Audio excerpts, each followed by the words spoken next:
From the Weather NorCal Command Center, this is your Evening Update.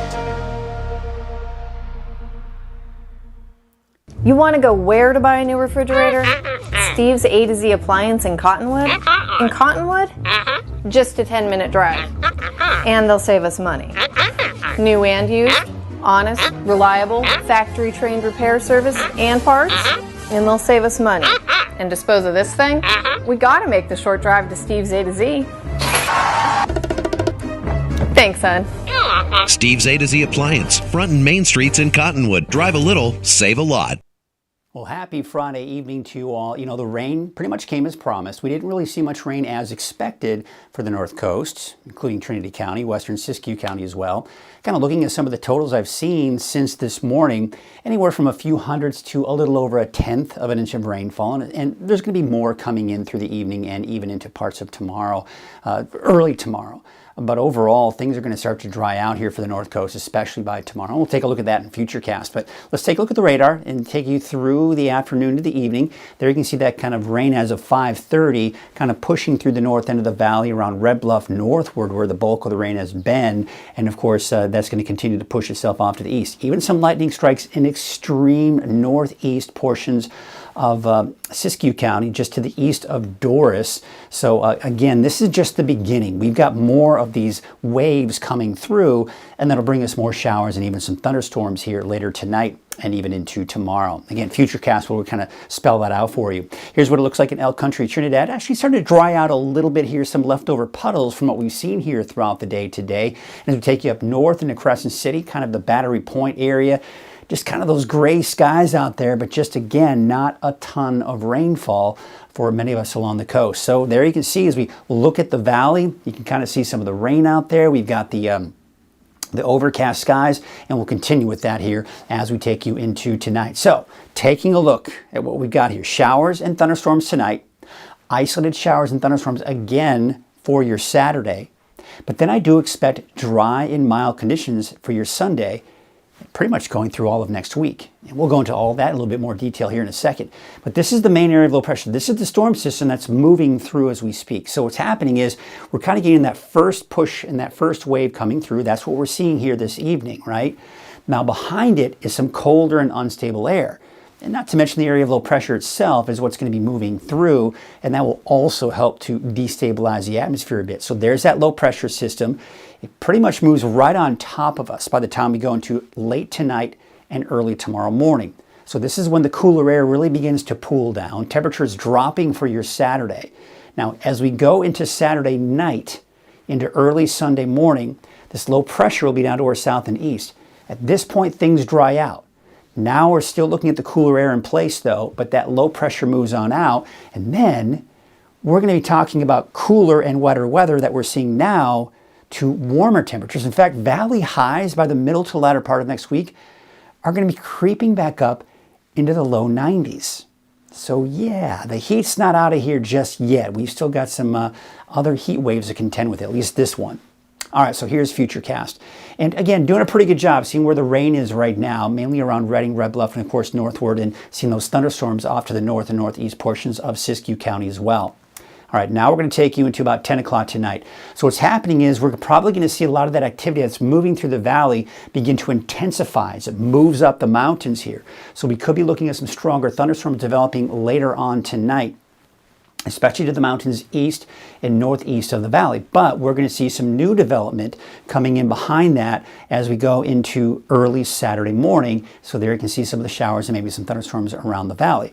Now, what I want you to take note here, Chico's not seeing a whole lot at this point, but we could still see some activity here tonight, even in the Chico area. But once again, this is all moving northward. So what's happening is we're seeing all this development. We're seeing it now. It's all moving to the east, northeast, right? Kind of around that area of low pressure that we have. But what's going to happen is sometime late tonight, early tomorrow morning, we're going to see a shift. You see what happens? Now the low pressure system is down to our south, and we're going to see the activity, instead of moving this way, it's now going to be moving this way.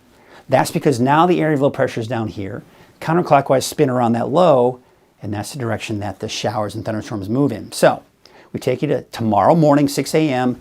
There you can see some of the scattered showers that we have out there. Could even see a few lightning strikes for tomorrow morning. Now, what we'll see here by noon is more activity here. There's one particular forecast model that I'm looking at that actually has this right on top of the valley. So as we go through the afternoon, we're going to see more showers and thunderstorms popping up. Based on this particular forecast model, most of the activity is in the foothills and just kind of barely touching the valley. Now, with that all being said, if you have outdoor plans tomorrow, you don't necessarily need to cancel them, but this is the type of day, no matter where you are, with the exception of Del Norte, Humboldt County, you're going to be dry. You're going to be dry all day Saturday. But everyone else has the potential of seeing a passing shower. It could be light. You have the potential of seeing a heavier downpour with maybe a thunderstorm, maybe some small hail. But when you're looking at spotty in nature like this, what it means is you need to be prepared for the worst case scenario. And I know that this is the time of year where a lot of people have those outdoor weddings. You want to make sure you have some kind of backup because you just want to play it safe. Now, we go into Saturday night, 10 p.m., and there it kind of dies on out. So again, it's that situation. Make sure you've got that backup plan. And you know what? If you got the backup plan and it doesn't rain, you can go ahead and blame me. You can say, darn that Mike Kruger, he told me it was going to rain. Well, it did rain, just maybe not exactly where you were, right? Again, it's going to be kind of that spotty in nature. It just depends on where you are. And you know what? No matter how good technology gets, there's just no way of exactly pinpointing where those showers and thunderstorms are going to develop. And that's why we've got to be prepared for that. Now, look what happens as we go into Sunday. It actually dries out. And we're actually not even seeing much in the way of cloud cover, especially late in the day for the eastern mountains. So once all is said and done, by Sunday, it's gone. So let's take a look at some of the rainfall totals and estimates. Now, again, as we talk about the potential for rain here, don't take these numbers for each particular location to be exactly what you're going to see.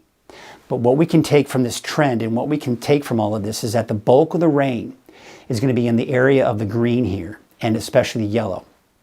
So that would indicate that some areas could see upwards of a half inch. I think it's overdoing it, quite honestly, when we're talking an inch or maybe, but close to an inch in Chester. But, half an inch, give or take. Then if you head off to the west, you'll see it's not as much. And that's essentially kind of the situation that we're dealing with here. All right, so here's the long range. As I mentioned, it's dry Sunday. It's dry through all of next week. And also, as I mentioned, we've got those temperatures creeping back up into the low 90s by the middle to the latter part of the week. Here's your wave heights, and they are actually increasing for your Saturday, unfortunately, with this storm system passing through. So be aware of that if you have to be out on a boat. There are your winds for tomorrow. North winds at 20 to 30 knots. Your waves from the northwest at 11 feet at 10 seconds. So your low tide will be in the morning at about 7 a.m. Your high tide 1:26 in the afternoon. Look at that, at 8 feet. There is a gale warning through the day on Saturday. All right, so here's a look at your forecast for tonight. What I've got here are thunderstorms. Now, as we head south of Red Bluff, say around Chico, Oroville, Willows, I think your chances for thunderstorms are going to be slimmer. But the chances are there. We can't rule it out. I think the best chances for thunderstorms for tonight will be in this general area here. And this, I think you'll be mainly dry. There may be a few stray showers tonight for parts of the coast, but I think it's going to be mainly dry for, say, especially western Trinity County and Del Norte and Humboldt counties tonight. And then it'll be dry tomorrow for Del Norte and Humboldt County as well as we take you into your Saturday. But as we go into tomorrow, you'll notice everywhere east of Del Norte and Humboldt County, we've got at least a chance for showers, if not thunderstorms. So we've got the thunderstorms possibly in Siskiyou, Modoc, eastern mountains, and even the valley could see some thunderstorms. But I've just kind of got those showers in there. And look how much cooler it is too. We're talking temperatures upper 60s to low 70s. Your daytime highs. So temperature-wise, absolutely gorgeous. All right, so here's your 7-day outlook. Thunderstorms for your Saturday for Siskiyou, Modoc County, eastern mountains. Dry by Sunday. Dry through all of next week. Here's your 7-day outlook for the valley. Scattered showers, scattered thunderstorms. Again, it's hit or miss for the valley. So yeah, kind of take that as you'd like. You take that chance, but make sure that you are prepared for wet weather if you're going to be outside in the valley throughout the day, because you could get that stray shower or even thunderstorm. But then it dries out by Sunday. There's the coast, it's dry tomorrow. There's the inland areas, it's dry tomorrow. But Weaverville, I've got a chance for some isolated showers and maybe even an isolated thunderstorm, drying out by the second half of the weekend, and not to mention through next week.